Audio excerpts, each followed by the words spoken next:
This is an example of the Moodle quiz activity being used for a self-guided or a flipped lesson. The quiz itself is made up of a number of different question types. The first question type used is the information question, which provides general information about what is happening and the instructions on what to do, as well as being a place to embed the YouTube videos.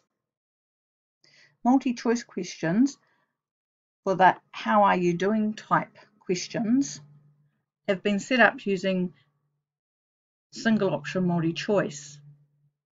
Students can select an option, and when they choose check, they'll get some feedback.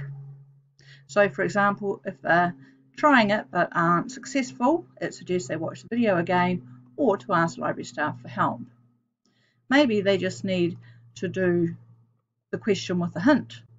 So if they click on "I need a hint" and check that, it will come up and tell them what to do. And this is the information which is from the video anyway.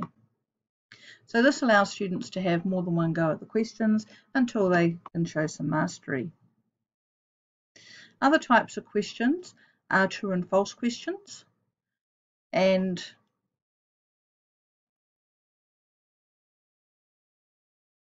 also general type multi-choice questions, which are used to check students' comprehension. Again, they can go through and redo these questions or get hints as they need to.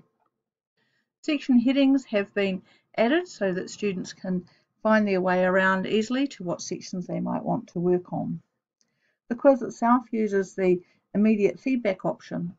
This means students need to click on the check button for the question to be shown as complete at the end of the quiz, but does at least allow them to go through and check for their own understanding and to get the information they may need.